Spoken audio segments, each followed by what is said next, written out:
So we're reviewing the physician's order here for Atrique Jerry. So FIN 261-824-375, MR number 1003762-0, 50 years old. Physician's name is Dr. Ben Pierce. So he has there's an order for today and now for packed red blood cells, 1 unit over 2 to 3 hours. And there's a physician signature here, so it's good to go.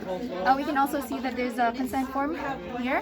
So it's Atrique Jerry, FIN 261-824-824-375, 50 years old.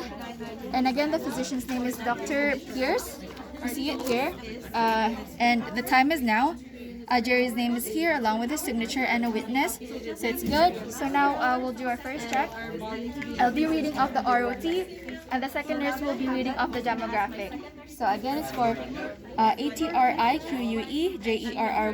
FIN MB 261-824-375, and she's confirmed that. So now I will be again reading off the ROT, and the second nurse will be reading off the blood tag. So it's Atrique Jerry, ATRIQUE FIN MB 261-824-375, and she's confirmed that. Our patient's blood group is AB positive, and I know those are compatible. Donation number is C051008900445Y in a box. And our cross match here expires 3 days from specimen collection, and so it's not expired yet. And we're also going to And now we will compare it to the. I will be reading off the blood tag, and then our second nurse will read off the blood bag. So, making sure that it's open. patient blood group AB positive, component blood group AB positive, and I know those are compatible. Donation number is C051008900445Y in a box. Component is E6050V00 SAGM RBCLR, and it says here compatible with for AB positive, and I know those are compatible. Cross match expires 3 days from specimen collection, and I know it's not expired. And my second nurse already confirmed the bag.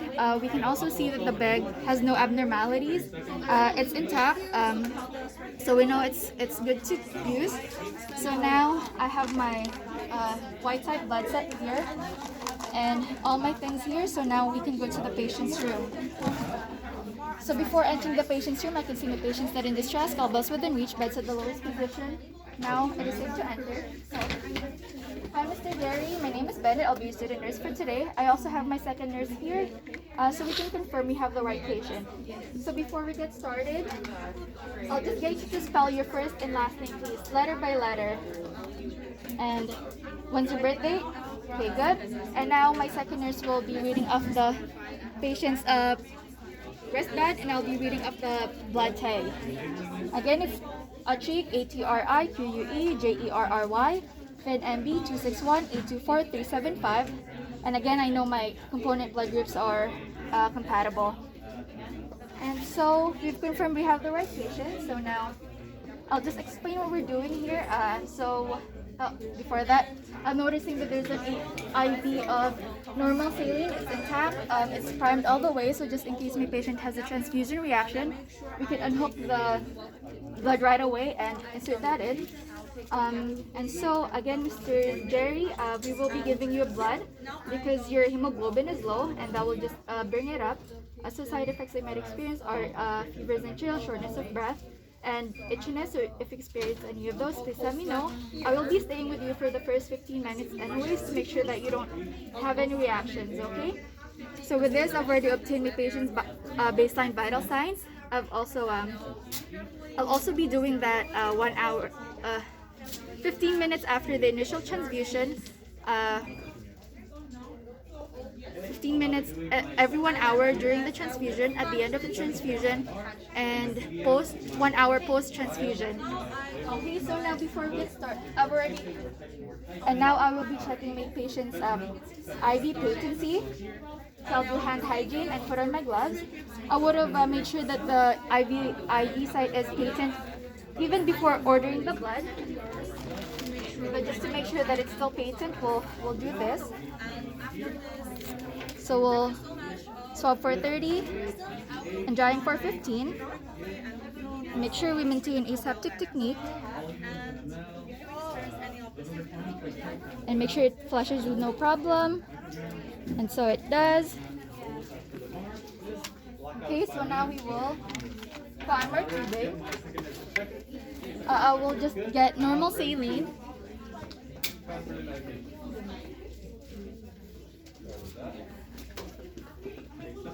So I have my 100 ml of normal saline. I can see it's not expired or anything, and it's intact.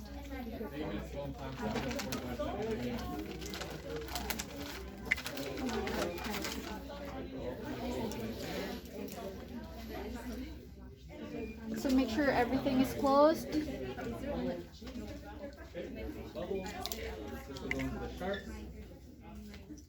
Okay, so now we will do our normal saline. Make sure we maintain aseptic technique.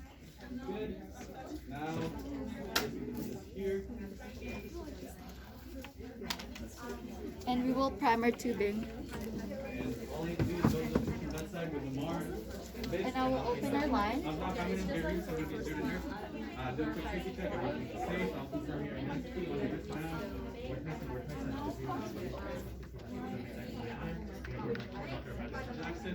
So what we're doing today is we're doing giving you CCA for offenses.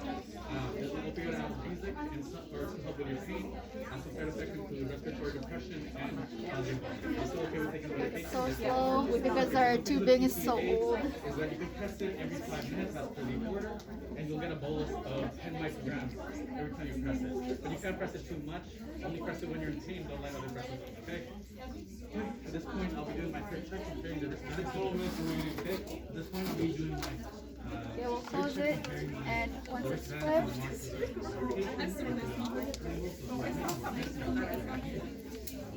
we can see that our tubing is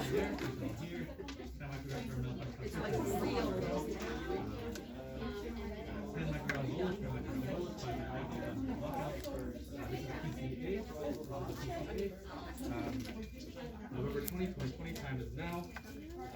You're perfect. Now at this point, we can see that it's primed. It's just make sure that the blood doesn't run through a dry filter.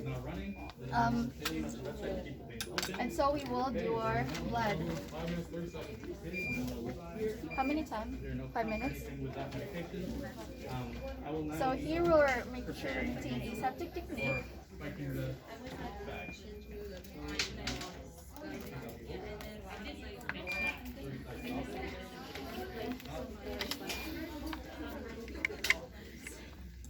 And now since this is a blood product, we want to respect it and not waste anything.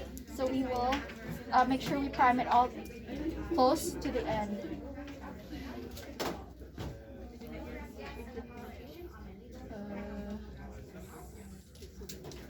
Hello. It's not clamped or anything, but it is not going.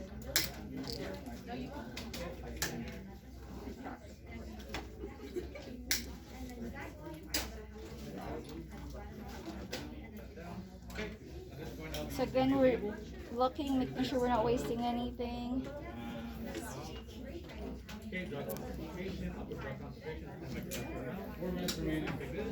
See our blood, our tubing slightly turning pink.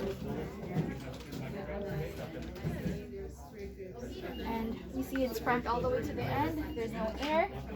So now it's good to go. So now we'll just insert it into our pump. So primary, open.